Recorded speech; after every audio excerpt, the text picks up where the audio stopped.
नमस्कार दोस्तों, आज हम पढ़ेंगे श्वसन तंत्र यानी कि रेस्पिरेटरी सिस्टम के बारे में। अंगों का वैसा समूह जो श्वसन की क्रिया में सहायक होता है उन्हें सामूहिक रूप से श्वसन तंत्र कहते हैं। श्वसन एक ऐसी क्रिया है जिसमें ऑक्सीजन ग्रहण किया जाता है, जिसके फलस्वरूप यह ऑक्सीजन ग्लूकोज को तोड़ देता है और CO2, H2O तथा ऊर्जा निकलती है। इक्वेशन है C2H12O6 plus 6CO2 plus 6H2O plus 6 calorie.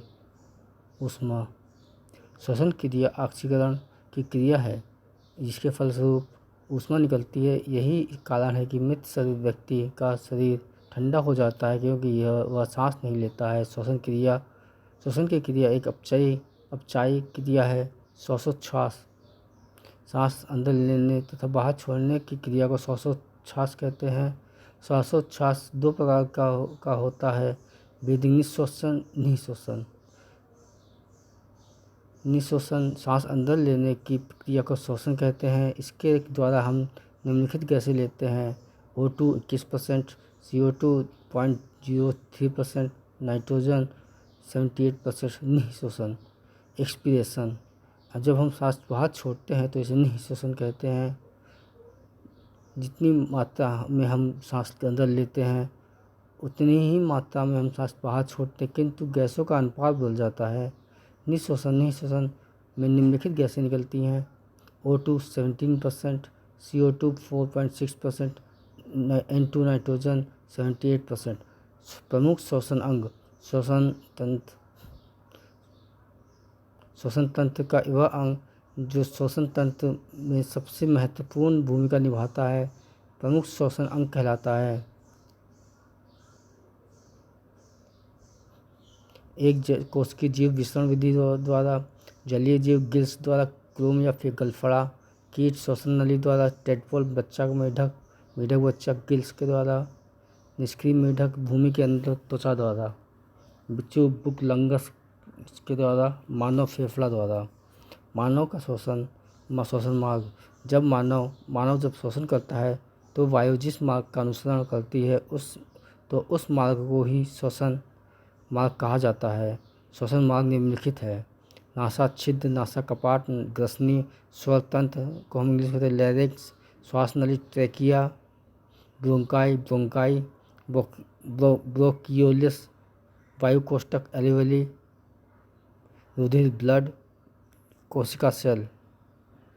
Diaphragm यह वक्ष गुहा के नीचे तथा उदर गुहा के ऊपर पाया जाता है।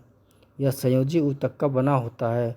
निःश्वसन में यह 75% योगदान करता है। गर्भवती महिलाओं में निःश्वसन में डायफ्राम महत्वपूर्ण भूमिका नहीं निभाती है।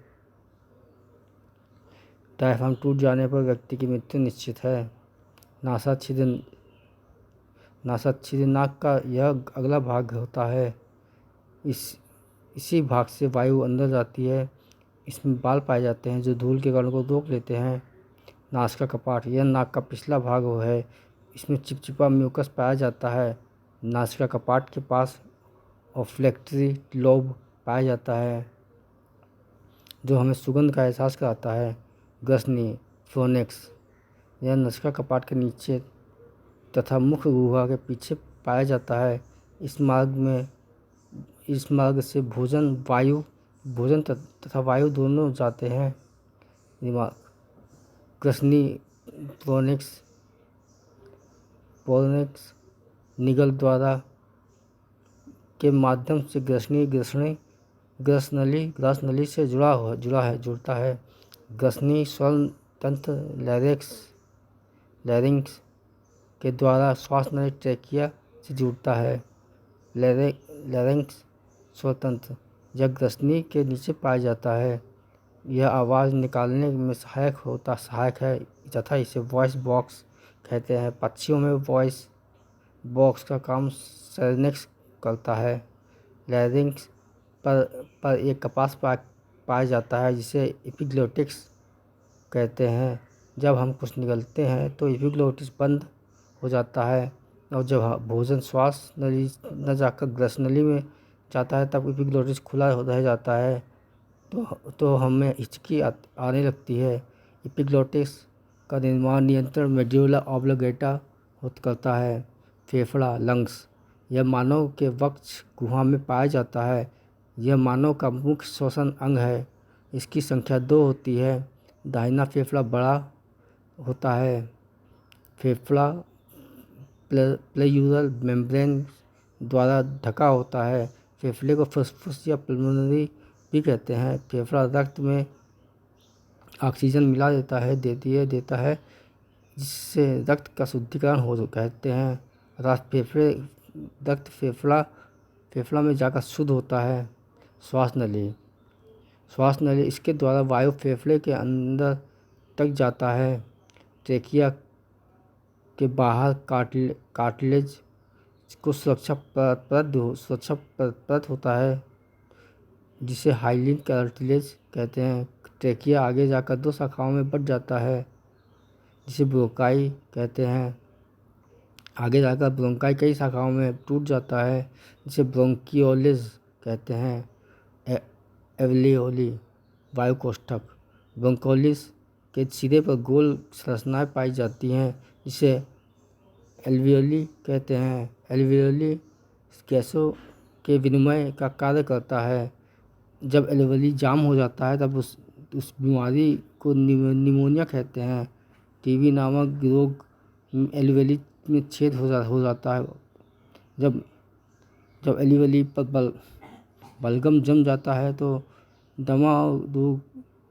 दमा रोग कहते हैं। ऑक्सीजन छोड़ देता है। जब हीमोग्लोबिन रूपांतरित होकर ऑक्सी हीमोग्लोबिन हो जाता है तो ऑक्सी हीमोग्लोबिन कोशिकाओं में पहुंचकर ऑक्सीजन दे देता है और यह ऑक्सीजन ग्लूकोज को तोड़ देता है जिसके फलस्वरूप CO2 निकलता है। हीमोग्लोबिन कार्बन डाइऑक्साइड को बांध लेता है जिससे यह कार्बोक्सी हीमोग्लोबिन बन जाता है और पुनः एल्वियोली तक वापस जाता है। जब हम सांस छोड़ते हैं निःश्वसन है तो एल्वियोली में पहुंच CO2 बाहर निकल जाता है। यह प्रक्रिया निरंतर चलती रहती है जिसे श्वसन कहते हैं। एक बार हम जितनी सांस लेते हैं या जितनी सांस छोड़ते हैं तो उससे हम टीडल वॉल्यूम या टीवी कहते हैं। एक बार में टीडल वॉल्यूम 500 ml का मात्र 8% होता है। जब कभी सांस लेने में हमें किसी बीमारी के कारण परेशानी होता है तो वेंटिलेटर मशीन द्वारा कृत्रिम सांस दिया जाता है। इसमें ऑक्सीजन के साथ हीलियम मिला दिया जाता है। क्योंकि ऑक्सीजन बहुत भारी होती है। वेंटिलेटर का प्रयोग ICU में होता है। अधिक गहराई पर जाने वाला गोताखोर अपने सिलेंडर में ऑक्सीजन के साथ हीलियम ले जाता है। पानी में कम गहराई तक जाने वाला गोताखोर अपने सिलेंडर में ऑक्सीजन के साथ नाइट्रोजन ले जाता है। वयस्क मानव 1 मिनट में 14 से 18 बार सांस लेता है जबकि छोटा बच्चा 1 मिनट में 14 से 30 बार सांस लेता है। कोशिकीय श्वसन के सेलुलर रेस्पिरेशन, यह मानव कोशिका के अंदर होता है। यह एक जटिल प्रक्रिया है जिसके द्वारा पाचन के फलस्वरूप बना ग्लूकोज कोशिका के अंदर टूट जाता है और हमें ऊर्जा प्राप्त होती है। कोशिका श्वसन 2 प्रकार का होता है, कोशिकीय द्रव श्वसन, माइटोकॉन्ड्रिया। कोशिका द्रव श्वसन, यह श्वसन द्रव में होता है।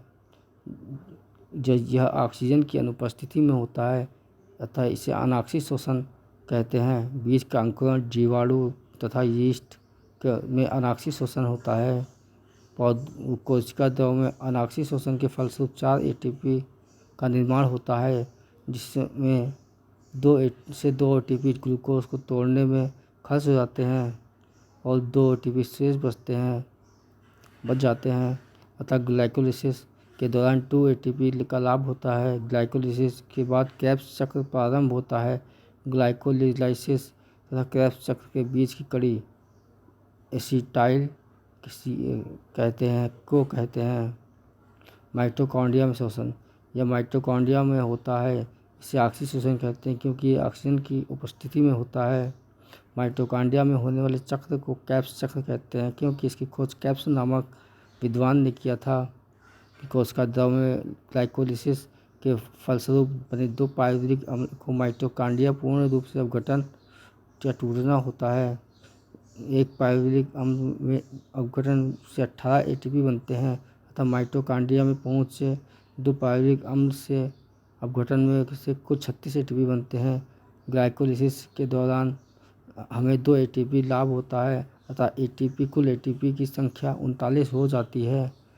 36 कैप्स चक्र से प्राप्त हुए हमको जो प्राप्त होते हैं एटीपी और दो जो ग्लाइकोलिसिस से प्राप्त होते हैं, टोटल मिलकर 38 एटीपी प्राप्त होते हैं। मिलकर ग्लूकोज की 38 एटीपी मिलकर एक ग्लूकोज का निर्माण करते हैं जिससे हमें ऊर्जा प्राप्त होती है।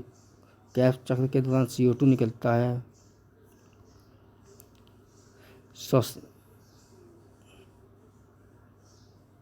श्वसनीय पदार्थ वैसा पदार्थ जिसको कोशिकीय श्वसन के दौरान अपघटन होता है और हमें ऊर्जा की प्राप्ति होती है उसे श्वसनीय पदार्थ कहते हैं। कार्बोहाइड्रेट, वसा, प्रोटीन। आंतरिक श्वसन कोशिकीय श्वसन के फलस्वरूप हम सांस नहीं लेते हैं बल्कि ऊर्जा का निर्माण करते हैं। फेफड़ा में होने वाले श्वसन को बाह्य श्वसन कहते हैं जबकि कोशिका में होने वाले श्वसन को आंतरिक श्वसन कहते हैं।